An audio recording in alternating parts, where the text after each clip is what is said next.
Explain why triangle ABC is congruent to triangle FET. It has already been given to us that these two triangles are congruent to each other. You have to explain why. That is, with which congruence criterion these two triangles are satisfying the condition of being congruent. So now we have these two triangles, and here in this triangle ABC, B is at 90 degree and angle E is at 90 degree.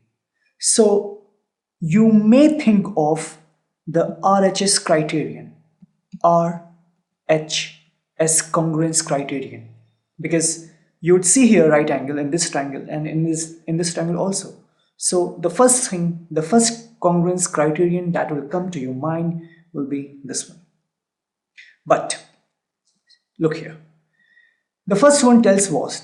It tells about the right angle. That is the right angle of this one, and there should be right angle in this one also. So yes, this condition is being satisfied.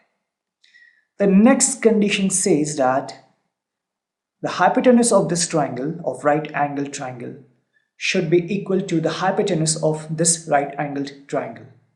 But we don't have the information whether this AC, the hypotenuse of this right angled triangle, is equal to the hypotenuse DF or FD of this right angled triangle or not. We don't have this information with us.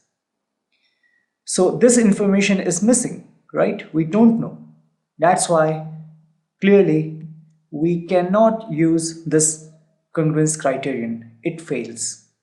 So what congruence criterion is being satisfied here? Now, if you can see here, this right angle and this right angle, right? And then we have a side, this side DE of the triangle DEF is equal to this side BC. This symbol shows what?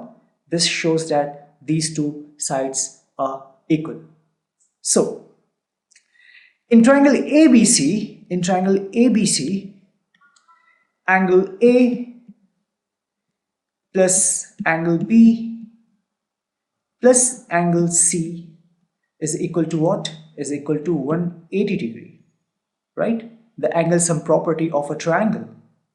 Now this angle A is equal to what? Angle F, right? This angle A is equal to angle F. That's given here from this symbol. So angle A is equal to angle F, right? And this angle B is equal to angle E because they both are equal to 90 degree. So if two angles of a triangle are equal, two angles of one triangle and two angles of another triangle are equal, it means that the third angle will also be equal. And how? That's what I'm going to show here. Angle A plus angle B plus angle C is equal to 180 degree, right?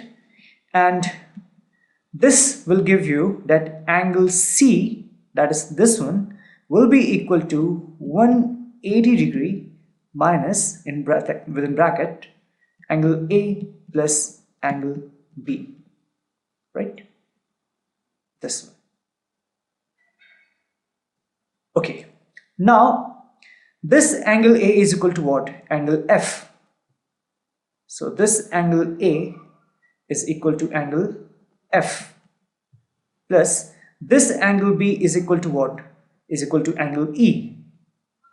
This is equal to angle E within brackets and 180 degree minus, and this will be equal to what? Angle D. How? The same angle sum property that we applied to this triangle, if you apply the same angle sum property to the triangle DEF, you are going to get this same thing. So in this case, angle D plus angle E plus angle F is equal to 180 degree, and we know that from this one, angle D will be equal to 180 degree minus angle E plus angle F, right? So if you look at this one, and if I replace angle A by angle F and angle B by angle E from this two conditions, then you can see here the same thing is present here also. And since this one is equal to angle D, therefore we have written it here also. It means that angle C will be equal to angle D. That is, two angles are equal. The third angle will be what? 180 degree minus the sum of these two angles. The same thing will be in this case. Angle D will be equal to 180 degree minus, within bracket, angle E plus angle F. Now this angle E plus angle F will be equal to angle A plus angle B, because these two sets of angles are actually equal. Therefore, angle C will be equal to angle D.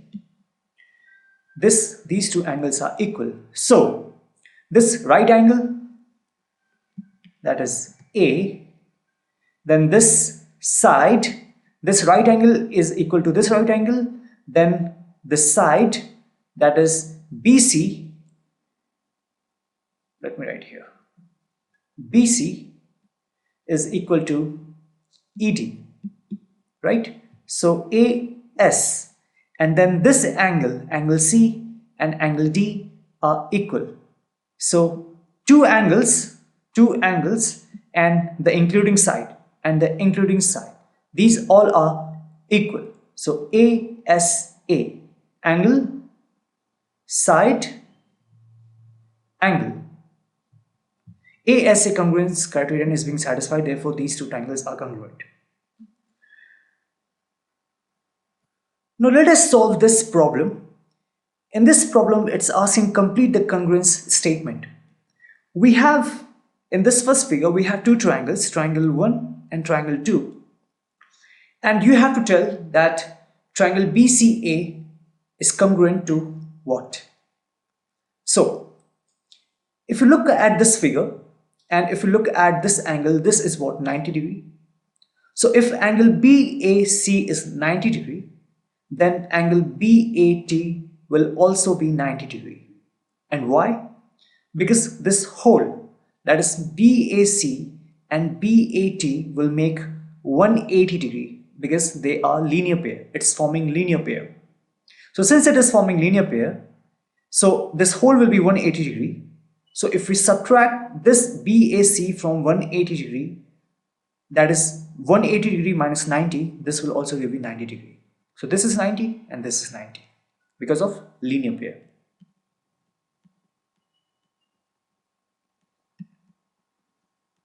Now, in this triangle 1 and triangle 2, angle, let me write for this one here, triangle 1, and for triangle 2, right? Okay. In triangle 1, angle A, that is angle BAC, is equal to angle BAT of angle 2, because they both are at 90 degree. So this is angle A. This is BAC and this is BAT. Okay. Then you have this hypotenuse of triangle 1, that is BC. This is equal to the hypotenuse BT of triangle 2. Now, the another side apart from this hypotenuse of triangle 1, that is AC, is equal to another side apart from the hypotenuse BT, that is AT of triangle 2. So RH, that is hypotenuse, and the side RHS congruence criterion is being satisfied. Therefore, these two right angle triangles are congruent. Now we have established that these two triangles are congruent, but you have to write down here that the triangle BCA will be congruent to what? In this, you have to fulfill the correspondence. Now in our previous videos, we have discussed that, like in this case, you can quickly imagine that what would be the corresponding vertices. What all you have to imagine is just this side AT will fall along which side, and this side BT will fall along this side, right? But if you don't want to make any mistake, what you have to do is simply take any two sides, equal sides from these two triangles, that is the corresponding sides. So like when you will do in this way, you will never make mistake. There is no chance of making mistakes. This from triangle 1 BC is equal to in triangle 2 BT, right? And then you can take this AC of triangle 1 and this AT of triangle 2. These are corresponding sides because it has been given to us and we have established this. Yes, these two triangles are congruent. Now for triangle 1, look which vertex is common here. The C is in this one and C in this one. So write C, and then in RHS side, that is in it for the triangle 2, which vertex is common in both these two? You will say that this T is here and T is here. So the correspondence will be that C is and T are corresponding vertices, C and T are corresponding vertices. Then from this one, A and A are corresponding vertices, that is vertex A of triangle ABC and vertex A of triangle BAT. These are of triangle BAT or ABT are corresponding vertices. That is when you take this triangle and if you try to superpose this triangle 2 on triangle 1, then the vertex A of this triangle BAT will fall on vertex A of triangle ABC. From this one, vertex T of triangle 2, that is ABT, will fall on vertex C of triangle ABC or triangle 1. That's what superpose means, that it will completely fall exactly on that vertex. That's what the correspondence is. So C and T are under correspondence and A are under correspondence, and then from this one you can see B of triangle 1 is in correspondence to vertex B of triangle 2. So B and B are in correspondence. So if you want to write the correspondence from these three, A, B, C, that is A, B, C. A and A are corresponding vertices, B and B are corresponding vertices, and then C and T are corresponding vertices. That is from triangle ABC and from triangle ABT. This is the correspondence under which these two triangles are congruent. That is, if you try to superpose this triangle on this one, then the vertex B of this one will fall on vertex B of triangle 1. The vertex T of triangle 2 will fall on vertex C of triangle 1, and vertex A of triangle 2 will fall on vertex A of triangle 1. That is what the correspondence is. Therefore, from this one, what will be the answer? Triangle B and B are under correspondence, C and T are under correspondence, and A are under correspondence. This will be the answer. In the second figure also, we have two triangles, triangle 1 and triangle 2. So let's write here triangle 1 and triangle 2. So in this one, in triangle 1, this side PT is equal to this side QR. Why? It's given. One line and one line. Then this side QT of triangle 1 is equal to side QS of triangle 2. Then this PQ is equal to RS. So SSS. From SSS congruence criterion, these two triangles are congruent. But you have to tell for this one. That is, you have to establish or fulfill the correspondence. So, like we have done in this case, what you will do is take any two sides. Let's take these two sides. These two. Okay. Which vertex in the left hand side that is representing the triangle 1 is common, you will say that T is common here. And which vertex on RHS that is representing the second triangle, which vertex is common? That vertex Q is common. Therefore, this T of vertex 1 and Q of vertex 2, these two are corresponding vertices. So T of 1 and Q of the second triangle.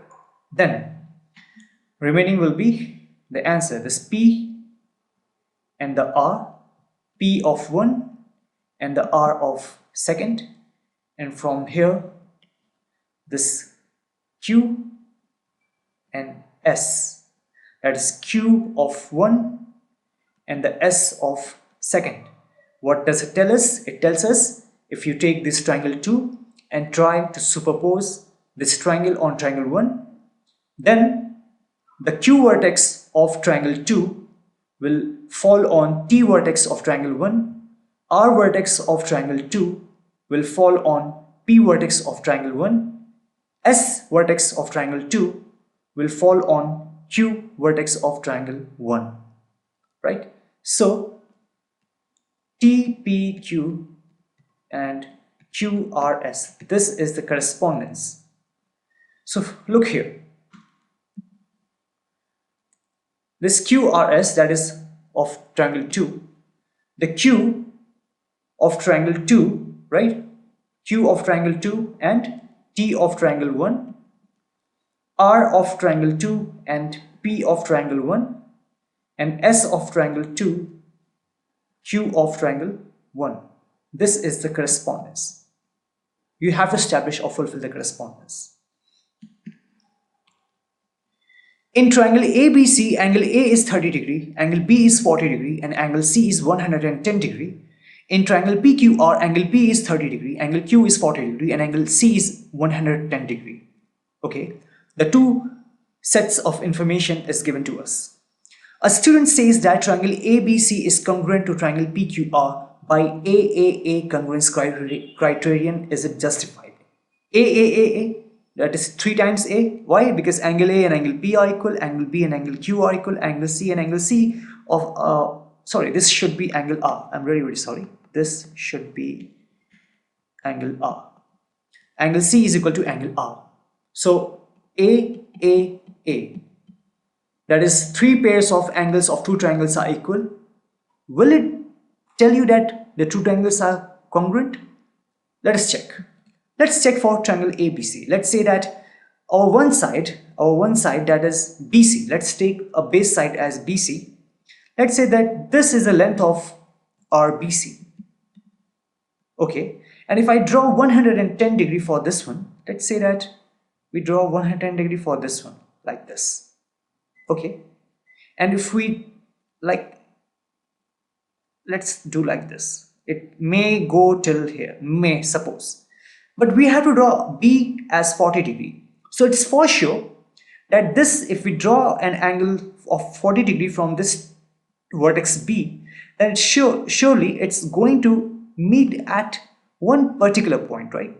Let's say that it meets somewhere here, if we have to establish that this is 40 degree. Okay, so this is 110 degree. It's not an accurate measurement, but just to tell you what we are trying to explain. So this is 110, this is 40. So this point where it will meet, this will be A. So ABC is this one. What if in this case, what if the QR is this much? Because we have not been given the lengths of any of the sides, neither in this triangle nor in this one. What if this is our QR, and if this is QR, let's say we draw 110 degree from this side. Let's say that it goes something like this.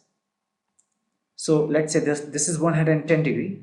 Now if I have to draw 40 degree from this one, and let's say that it meets somewhere here. This is 40 degree. and let's say that this vertex will be what, P. And why did this happen? It happened because in this case our assumption of the length of BC was this much, but in this case our assumption of length of QR is this much. So exactly this side will be larger in comparison to this side.